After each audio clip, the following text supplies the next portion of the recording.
Sir, please, go right ahead. One of the fun parts about history is kind of speculating or what-ifing, and some people say that if the U.S. had not been involved in World War I and just not have joined, that there eventually would have been a stalemate in Europe, and probably a negotiated peace, which likely would have not sown the seeds for Nazism and possibly World War II in Europe.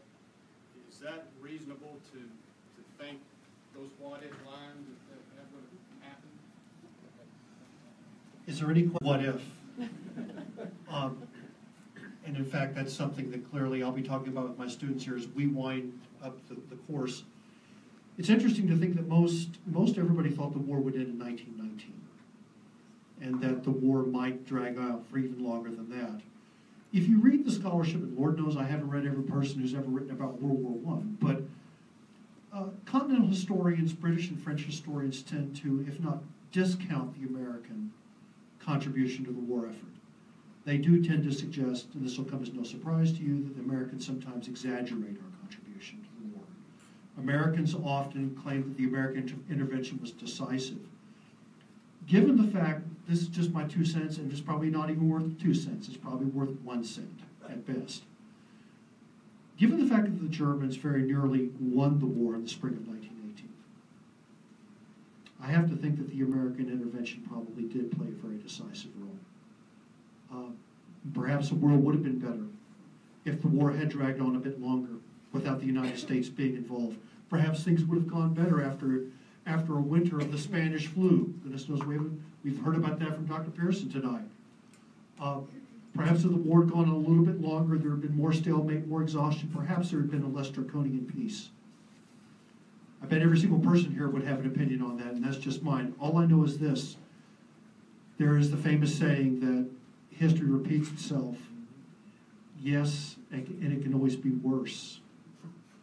So perhaps things would have been better.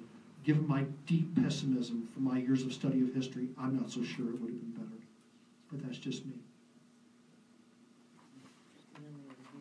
Mr. Coleman. That answered my question. All right, yes, Mr. Coleman, please.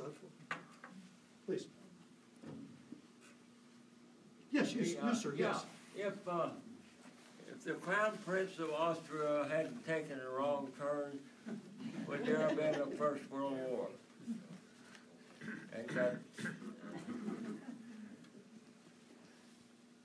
I have no earthly idea. I mean, my students may have heard this, and I can hand the mic over to my colleagues to hear what they have to say. Here's my 1 cent again. Maybe it's a half cent now.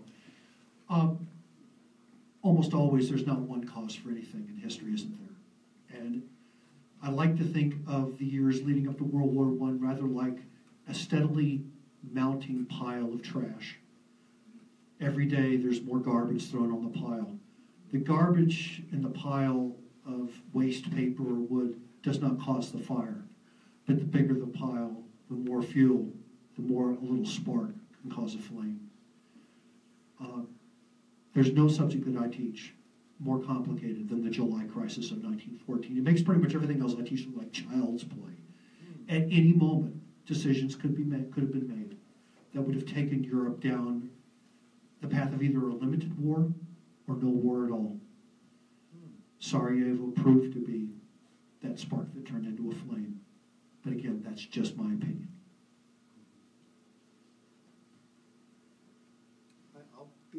Mr. Malloy, please. Please. How important, going back to the lack of food in Germany, how important would you believe the German occupation of Romania in terms of extending their ability to fight the war and feed their people during the conflict? There's no question that in terms of the available food resources this, Mr. Malloy's in my World War I class is a very technical question, but clearly food resources from Romania helped the Germans quite a bit. Unlike World War II, of course, they weren't able to exploit the Ukraine the way the Germans were able to, at least for a time, World War II. But they were in trouble from the very beginning. And even if Romania joining the war did help, harvest continued to decline throughout the war. And so it just maybe prolonged the agony as much as anything. Further questions perhaps to my colleagues as well, who are far more qualified in American history than I am, please. What's something you would say came about as in the political arena that was formed during World War I that you would say had a positive effect on the rest of international relations? As some of my colleagues know, my students certainly know, my views on Woodrow Wilson, while correct, are profoundly hostile. So I'm going to turn Mike over to my colleagues who are the American historians. That's a long-running joke in the department. It's what we think is funny. And here again, it's the 2 cents opinion here. I would probably argue that the idea behind the League of Nations was a positive, and that the idea behind the United Nations later on was a positive, even if ultimately, as history says, they have fallen well short of their intended goals and expectations. But I do find it interesting that human civilization was able to reach the 20th century without ever having thought previously about, well, are there alternatives to simply going directly to DEFCON 1 or immediately going to war when we have disputes with our neighbors. And that's oftentimes the way I've described it to students in class, that this is a revelation, this idea that we actually could meet in some sort of neutral territory, have our grievances overheard by a tribunal that could weigh in on this stuff. Now, I would argue that it's probably the sheer brutality and the unexpected brutality and bloodshed of World War I that leads to that revelation or epiphany, that we really do need something more effective than immediately defaulting to war. And, one of the things I recall reading when I was preparing my own lectures for talking about World War I, that the leaders of England, France, Germany, and Austria, almost to a person, believed that this war would last no more than 6 months. And that if it lasted longer than that, it would probably destroy their nations and the economies of Europe as a whole, which is largely true. Again, I think they were completely taken aback. They were shocked. They all believe that they have some sort of secret technology that's going to allow them to win this war handily. They have a secret plan, whether it's the German Schlieffen Plan or the French, well, not so nearly creatively named Plan 17, the much heralded successor to Plan 16. I think all of the combatants are taken by surprise and are probably a little more willing to acknowledge that, again, we probably need a solution other than what we just went through. And that's probably even truer after the Second World War. Yes, sir. Yeah, just to follow that up, I've always been taken by the fact that John Kennedy was reading The Guns of August when the Cuban Missile Crisis happened. Yeah. And that's something, I'm actually a Latin Americanist by training, so I teach a lot of American history, but really I look at the intersections of American and Latin American history, and that's one of the things I always point out in my graduate level courses, that we study the Cuban Missile Crisis, and I urge students, read The Guns of August. This is an incredibly impressive novel in its own, or story in its own right, but it's also important in terms of what it might reveal about Kennedy's thinking during the crisis. And Kennedy does, on multiple occasions, state that, look, we're falling into that Guns of August trap again, where we're making assumptions that it may not be safe to make. And so Kennedy really ends up defying his own advisors, and certainly his Joint Chiefs of Staff, largely because of his fears that they are blundering their way into another version of the Guns of August. And of course, this time around, it will be a much more lethal version because the guns are now nuclear weapons. And for the students in here, or maybe even just the folks in the audience who didn't know this, that's going to be the first time in American history that we move to Defense Condition 2. And what that really means for the Panhandle is that military people are on lockdown, Pantex is on lockdown, but the Amarillo airstrip literally has lined wingtip to wingtip B-52 bombers with an average bomb load of 40 megatons. They are prepared. They are on 15-minute alert to take off and go after their targets in Russia. So we're this close to a Guns of August incident that would have resulted in far more than a horrendous European land war. Now we're talking about total war in the worst sense of the word. But again, a phenomenal piece of work, Barbara Tuchman's Guns of August. If you haven't read it, it's worth reading. It's also frightening reading, because these are, at the end of the day, rational human beings who do not believe that they are setting the world on the path to destruction. And yet, despite all of their rational beliefs, all of their decision-making, all of their carefully considered decisions, it leads to precisely that. Yeah, sure. I'd like to weigh in on Mr. Coleman's question, and also about the question up here about did anything positive come out of this cataclysm, and just considering the what ifs of history, and yes, what if we hadn't had a wrong turn in Sarajevo. One thing to think about, a couple of things. I'm not by nature a deterministic type of historian. I like to think that people are independent actors, and that when they make those decisions that history then can take turns. I don't like the idea of just mere inertia. But if we look at how the alliances were already in existence by August of 1914, July of 1914, where we had nations committed to supporting other nations in the event of hostilities, automatically. And many of those alliances were predicated, believe it or not, upon train schedules. And whether or not a nation could mobilize an army quicker than its neighbors. So if any incident would have happened, it didn't have to happen in the Balkans for all these events to be set in motion, for logistical people to study whether or not, okay, Russia is starting to mobilize, so if we don't mobilize by such and such a day, they're going to get a week's jump on us in the field. Once some incident happens with all of the intricacies of these alliances that existed in August of 1914, I'll come pretty close to saying World War I was inevitable, especially given that the nations of Europe had armed themselves to the teeth.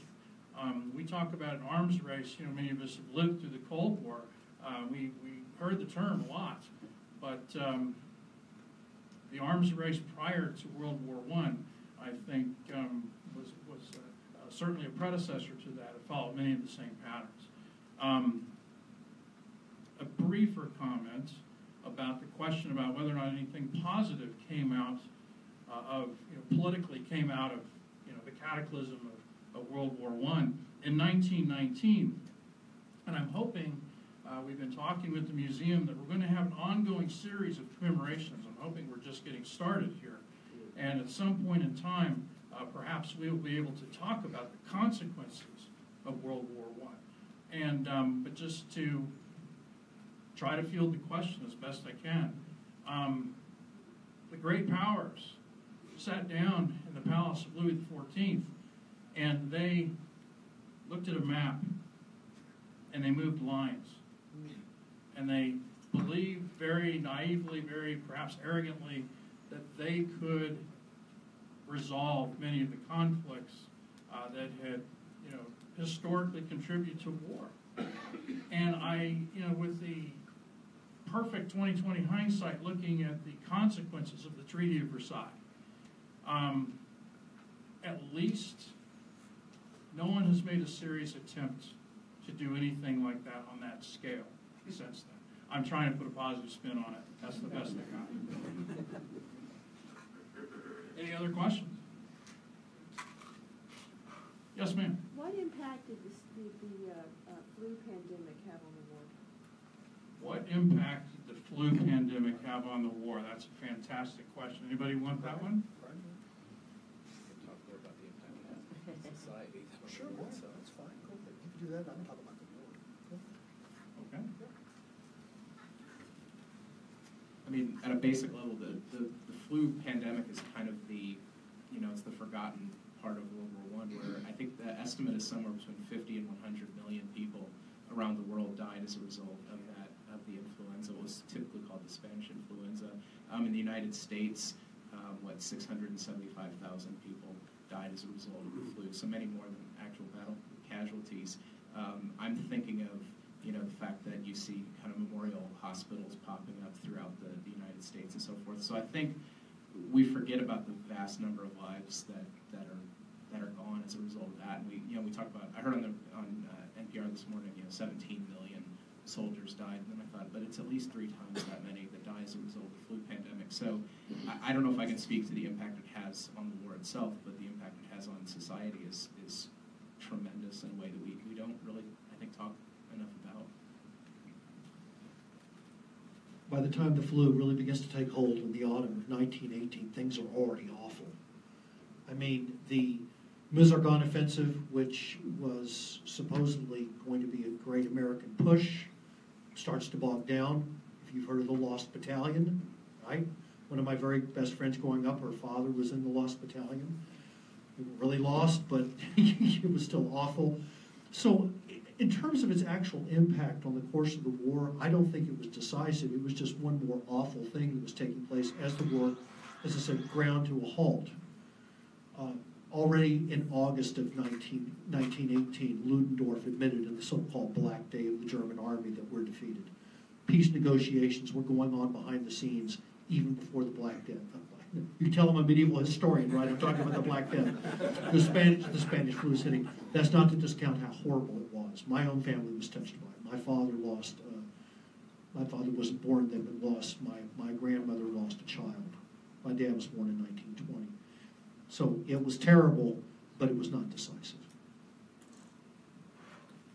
I was reading some statistics about casualties, a couple of days ago, and trying to keep all the numbers straight in my head. Well, it would be an exercise in futility, so I'll give you a sense of what I read, because one of the observations that the author that I was reading made is that prior to the 20th century, it was almost predictable that when great armies took the field, that although there would be horrific battlefield casualties, that more people would die from disease than would die from actual injuries incurred during combat. That's true all the way up to the 20th century, and I believe that the introduction of sulfa drugs had a tremendous impact upon battlefield medicine. But what I found that was interesting is of all the great powers that were involved in World War I, at least according to this author that I read a couple of days ago, that the United States, we lost approximately 116,000 men in the 19 months that elapsed between April and November of 1918, April 1917 and November of 1918, that of all the great powers, the United States lost more of its casualty count to disease than from battlefield wounds. And the majority of those soldiers that died of disease that were American casualties died of influenza. So at least with respect to America's participation in the war, it did have a dramatic impact. And there were not any, at least that I was able to find, any records of women being killed in combat. There were, I think, 3 Army nurses that were wounded in combat, but they survived. But there were over 200 that died as a result of catching disease from troops that were in base hospitals behind the lines.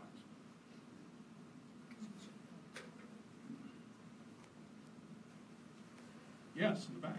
What would this, say that war had dragged on, say, 4 or 5 years of American involvement, what would the American people have put up with by that time? I'm going to hand this question off to you. Who wants this one, guys? Since when have the Americans been a very patient group of people? Very nice. We're asking a lot of counterfactual questions tonight, which I think is interesting. It tells us a lot about kind of how we see World War I as this kind of turning point in history. And as historians, technically, we're not supposed to answer those questions, the counterfactuals. But I think, certainly when we think about what we see in terms of the pressure for Americans to contribute everything they have, even before soldiers are being sent to Europe, contribute money and food and all the other things I talked about. I think that, 4 or 5 years of that would have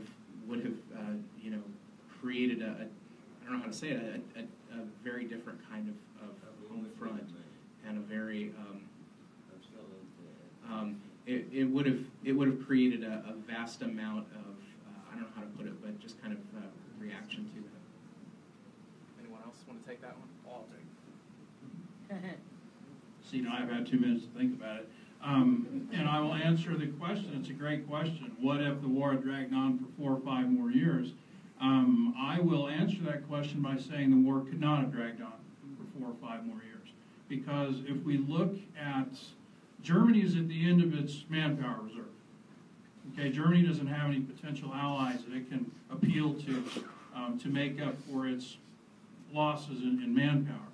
If you look at the production plans of war materials for the Allies, the United States had planned by the end of 1919 to produce 20,000 warplanes. Okay, by November of 1918, we had 186 aircraft in combat. Okay, so in 1 year, and we were gearing up, Ford Motor Company and our other auto companies were gearing up to mass produce combat aircraft. So by the end of 1919, the United States was prepared to build 20,000 aircraft. The British and the United States had already produced a prototype of a very advanced heavy tank, the Mark VII. The plans were by the end of 1919 to produce 19,000 Mark VIIs. Given America's industrial capacity, and given that America could safely retool its assembly lines and could realistically plan to produce war materials on that scale, and given Allied command of the seas, I don't think the war could have lasted beyond 1919, given that industrial capacity would simply have crushed the Central Powers.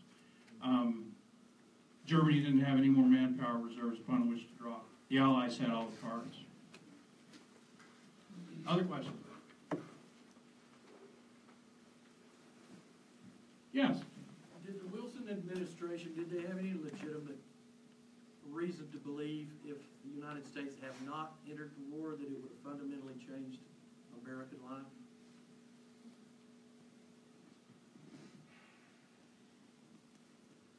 Dr. Brasington, do you want to answer as to whether or not there was any legitimacy to the Wilson positions, or the Wilson administration position? I'm inviting conflict here. My immediate response is, of course not, no.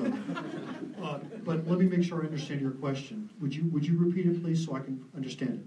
Well, I just want to hear it again. Did the Wilson administration have any legitimate concerns that if the United States had not entered the war, that it would fundamentally change American life or American society? It was mainly an economic type of thing.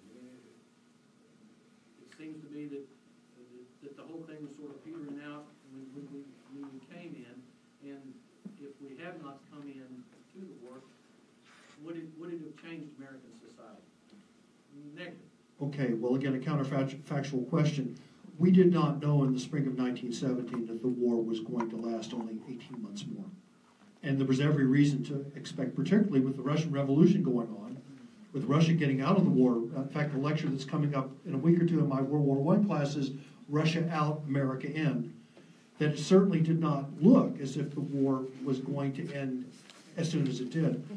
I can't answer your question. There is, in fact, speaking quite seriously here, and my American history colleagues can certainly contradict me here, that Wilson did believe in the righteousness of the cause and the belief that the American government could lead the country and accomplish the purpose. But sir, I just can't answer your question, and I would feel wrong if I tried to say any more than I do. See? Or anybody else want to pick it up? I'll add just a little bit. I'm not one who normally likes to cite a lot of statistics, but I think sometimes statistics tell a story. And, well, since I've been citing them, I might as well keep citing them, because I guess it's all I have at the end of a long night. But if we look at economic activity, at the time that the United States was contemplating entering the war in the winter and spring of 1917, we have the Russian Revolution. We have the resumption of unrestricted submarine warfare, something that I refer to in my history classes as the German gamble, because the combination of resuming unrestricted submarine warfare and pulling 50 German divisions out of the Eastern Front and hurling them against the Western Front. The German generals are going to roll the dice here. They think that they're going to be able, to hurl 1 million people against the Western Front, achieve a decisive result, and do that before the United States comes into the war. So all these things that are happening, we have the border tensions in the Zimmerman telegram, and so the Wilson administration is weighing all these issues. And Woodrow Wilson had a very strong sense of mission in terms of, at some point in time, he wanted to be able to dictate the terms of the peace. But I think maybe, I don't want to say the most decisive factor, but maybe an overlooked factor is this, that if we compare trade between the United States and England and France, and the United States and the Central Powers, here are a couple of figures. By 1917, the United States was engaging in $3 billion a year in trade with Great Britain. At the same time, the United States is engaging in $127 million of trade with Germany. So the United States has also made $2.5 billion worth of loans, mostly to Great Britain. We had loaned Germany $1.25 million by that point in time. So from a purely economic perspective, if you look at the numbers, if the Central Powers win the war, you could make an argument it would be financial Armageddon for the United States. Germany's not going to pay back Britain's loans. Now, would the United States have had to establish some sort of trading relationship with Germany? Well, probably. That's as good as it gets. But I think that that Wilson's advisors, economic advisors, had to be considering the economic consequences of what would happen if Germany won and America stayed out. Follow the money. That's kind of a cynical way to view history, but sometimes it takes you to the right place. Other questions? It's probably 10 minutes after 9. I'm kind of in shock. You guys are great. Yes, here in the front. I have 2 questions. Through this, I had heard something about VD, or I saw a poster about VD. How did they treat it before penicillin? Dr. Vizzini, I think you should take this question. Did they cure it, or was it just put in it was treatable. Yeah, it was treatable.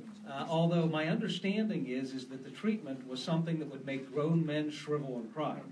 In fact, if there are folks out here who've enjoyed the show Boardwalk Empire, you can visually see how they attempted to treat this stuff. And the interesting thing about the VD, I remember the story that when the French were trying to convince the Americans to enter the war and, in fact, to serve under French commanders, apparently the French thought that something that would really sweeten the deal and encourage earlier American involvement was the assurance that not only would all of the resources of the French military be placed at America's demand, but also the French prostitution service, because, of course, the French army went nowhere without their prostitutes. And my understanding of Wilson is he was a bit of an old-school Puritan, and that horrified him to the point where, if nothing else would persuade him to not place American troops under French command, that certainly would. So in any case, they're very well aware of this. They are urging the American soldiers to stay clear of the French in general, but the French women in particular. And of course, they end up with a public relations campaign. Now, I found it interesting that after World War II, or actually during World War II, the leader of that information campaign regarding venereal disease was the soon-to-be famous Eliot Ness. So after Eliot Ness was done going around busting up bootleggers, he was given the peach position of educating America's armed services as to the dangers of ED. This no doubt contributed to the alcoholism that later took his life. So, seriously, one of the great ironies of history, Eliot Ness dies of cirrhosis of the liver. The Untouchables. Yes. Oh, there's a lot of possibilities there, Dr. The other question was, I know so little about what happened south of the border. And for us to be so close as neighbors and to be so different as far as economics, I think, and politically, what is at least one book you would recommend to read to help understand that? You know, there's one that actually addresses not just Mexico, but all of Latin America and its relationship with the United States. And the title is a giveaway. It's a double entendre, Beneath the United States. And it's written by a North Carolina gentleman named Lars Schultz. And that's just a really good general overview of the history of relations between the United States and Latin America. There's another by a West Texas alum named Lester Langley of Borger. He ended up getting his bachelor's and master's here, got his PhD, and was actually the cornerstone of the Latin American program when I was at the University of Georgia. He wrote a book called Mexico and the United States, One Country, Two Destinies, or something along that line. But essentially, he looks at this really long, conflicted, shared history between the United States and Mexico. And he makes much that same argument. How do two countries who actually share so much history, so much geography, how do they end up going in such two totally different trajectories? And that's actually a fairly skinny book that he actually wrote for undergraduates. So that's a really, really What's good his book. name? Lester Langley. Okay. Again, he's an alum here of WT. Other questions? One time back here. Yes, sir.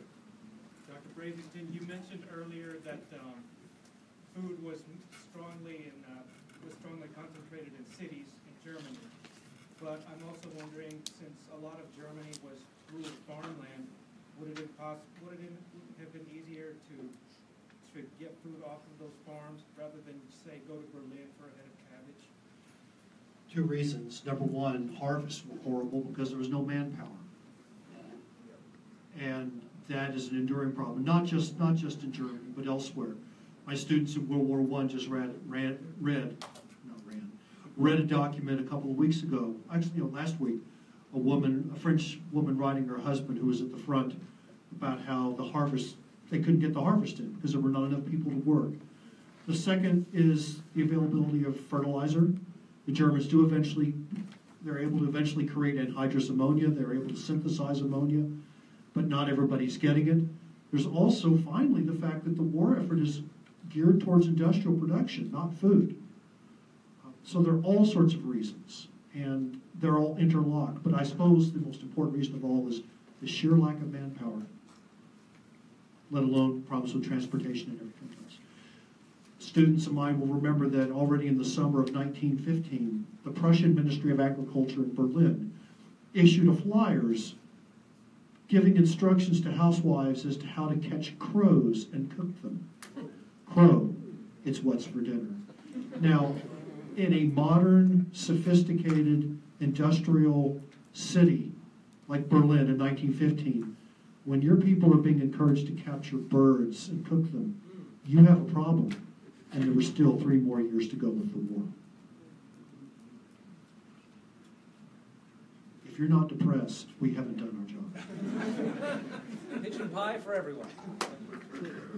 Is there anything else? The hour is growing late, and I know some people have brought things to share. I do not know if we have time tonight, but I'm going to turn it back over to Dr. Pearson. If you got